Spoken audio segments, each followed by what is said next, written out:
Hi everyone, I'm here with David Wright. How you doing, David? Doing great, Steve. Thanks. So David is one of our nutrition coaches and personal trainers at Parkway Athletic Club in Carson City. And you know, we're going to talk about eating for longevity. What is the best way to eat to be healthiest, feel good the longest? And really no matter what the topic is, the answer is always the same, right? Pretty much. Um, but I would just say Um, well, first, if you guys are interested in want to know more about our weight loss program, hit the link in the description or use the QR code on the screen. Um, so feeling really as good as you can feel as long as possible has to do with a couple things. I'm going to mention how well you can detox be- because there's so much junk in the food and the water and everything. So you have to be able to detox effectively. Your liver, your kidneys, all the better they can work, the better you're going to feel longer. And your gut. You keep your gut healthy and you stay detoxed. I think that's going to go a long way to living a longer, healthier life where you feel good. What are your first thoughts?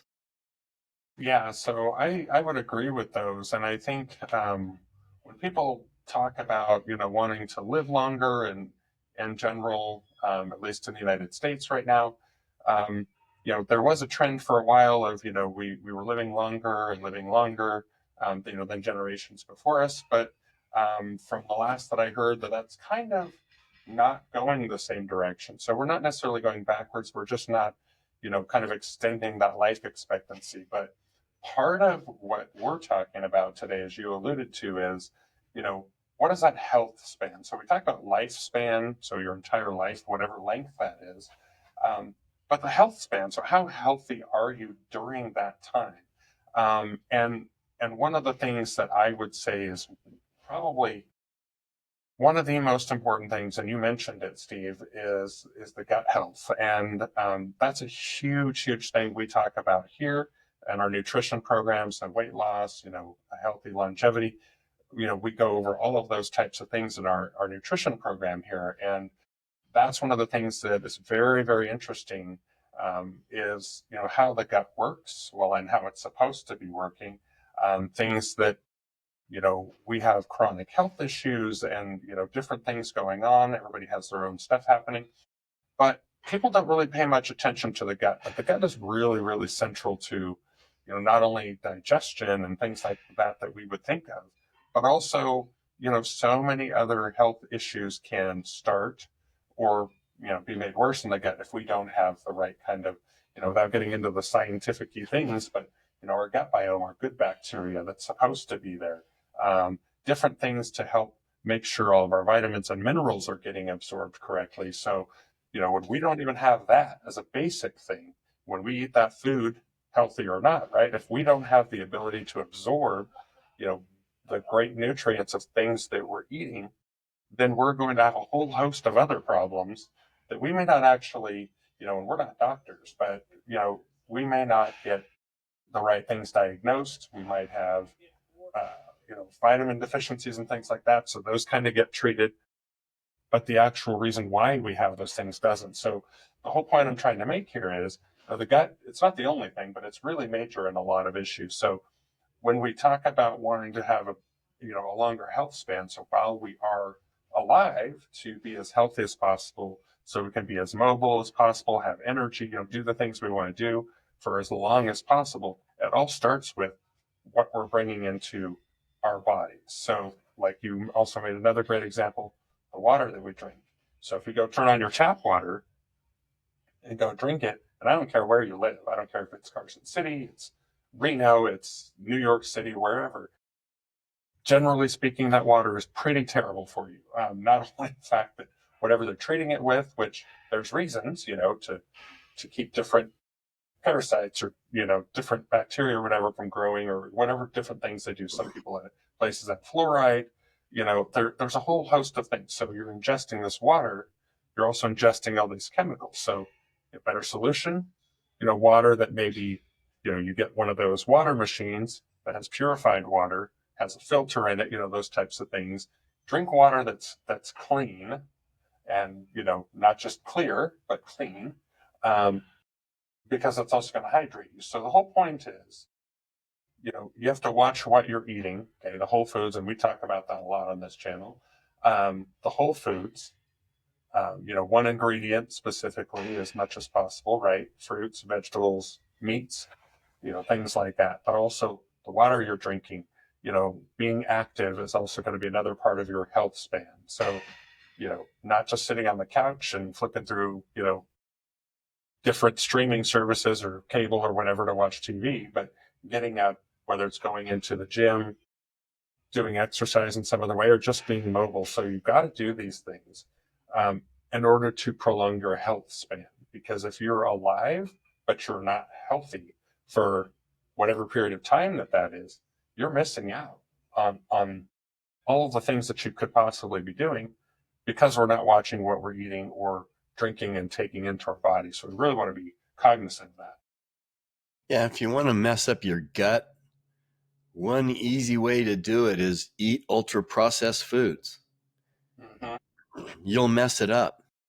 So, one other thing I want to mention about feeling good for a long time is lift weights, because every pound of muscle is precious. Every pound of muscle that you can maintain as you age is a huge benefit for your metabolism. And it will help keep your metabolism working strong, help stave off, diabetes and all other things. Like we said, we're not doctors, but we've been doing this for a long time and researching a lot of things. And things are getting easier to research, almost month by month, the way AI is and all that stuff. But lifting weights is critical. At least 2 to 3 Absolutely. times a week, lift weights, maintain muscle, and if you can, even put on a pound or two. That's critical. Get your protein up, eat whole foods.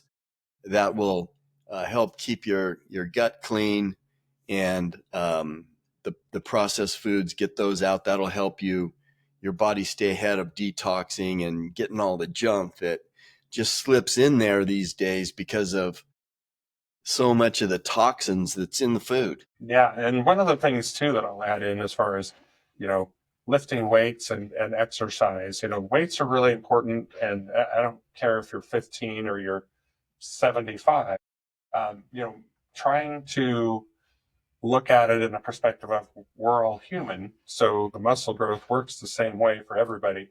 It's a little bit slower, of course, as we age and things like that. But that's where now is the right time, regardless of what age you are, to get yourself used to weight training. Does that mean you have to come in and lift 225 pounds on the barbell bench press? Of course not. But what you need to do is you need to come in, whether it's to Parkway Athletic Club or any other club, or get weights at home if that's your thing. It doesn't really matter where, but it's lifting safely, starting to lift weights, getting that muscle growth. Because like you said, Steve, as we age, and of course we all do, we're all aging every day, every second. The more muscle that we have and can maintain will make a huge difference for our metabolism as we age. Because if our muscles start kind of dwindling away as we don't use them, we don't challenge them, we don't grow them as we age, then there goes that metabolism, because our body doesn't need as much energy anymore because there's less muscle mass. So we don't want to do that. We want to keep the metabolism up so things get digested better, our body's working better. But the other part I want to add into that is, this is really important that people don't think about, is if we were to eat 3,000 calories a day, I'm just throwing a number out there, and maybe it is even whole foods, right? But we don't do any exercise. We don't move around. We sit on the couch, 15 hours a day and maybe walk around the house, and that's our only exercise. You're going to gain weight. Your gut's also, it's not going to be as bad as eating whole foods, but it's going to be really hard for your gut to keep everything moving because you're not moving. So what you want to do, and especially if you're not eating whole foods right now, and you're maybe going to start trying to transition yourself over eating to better whole foods that are so much better for you. If you're eating ultra processed foods, it is a terrible thing actually to not have a lot of movement but eat those foods, because your body has a hard enough time trying to figure out what the heck all of this stuff is anyway, because it's not food. As we went over in another video, it's not food, so it's chemicals and additives and just garbage. So when it gets into your gut, as we're just talking about that gut working, your body doesn't know what to do with it. It's like, what is this stuff? And so it takes forever for it to try to figure that out, and then you just keep eating more of it. And then also lack of exercise. So there's so many things, but it's really simple. A lot of people overwhelm themselves. I have to eat healthy food, and I have to move, and I have to do all these things. It's just too overwhelming. It's not. You start with, look at what you're eating, eat better, start there, period. What you're going to notice is, as you start with that, eat those whole foods, your energy starts to go up, because your body's not fighting whatever the heck you're putting in it. Your energy starts to go up a little bit. Then, okay, I've got that down. Now I'm going to start making sure I, get more exercise, whether that's walking or whatever, or if you're able to go to the gym or, something like that, walking and maybe doing some weightlifting. See a personal trainer like myself. We can give you a lot of different, tips and things like that, workouts to do safely, the right ways to do them. That's the importance of a trainer, is somebody to be there to support you, show you the right ways, show you to do things safely. But even if you don't have a trainer, there's a lot of things on YouTube, and not everything that you see is correct. Let me just throw that out there as a disclaimer. But there are a lot of reputable places where you can just see how to do and exercise. So get that movement in there. So you've already got the transition into whole foods. Your body's going to start feeling better. You get that exercise of some sort in there. You start getting to know that. That makes your body start feeling better. You'll feel better before you know it. It's not overwhelming. It might seem like it should be, but it's really not. You just break it down into better food, get that down first. Second, get that exercise and mobility movements in. And then you're doing both at the same time before you know it. Yeah, and on the exercise thing, you guys can exercise at home. Do body squats, do push-ups. If you can't do a push-up, do a wall push-up. Do Absolutely. bands, use bands, do some type of resistance training. It's easy to do. It's easy to start, especially if you're older and you're a beginner. That's probably the way you want to start. So if you guys are interested in interviews with nutritionists, doctors, personal trainers, subscribe to the channel. And David, we will see you next time. I think I lost you. Test.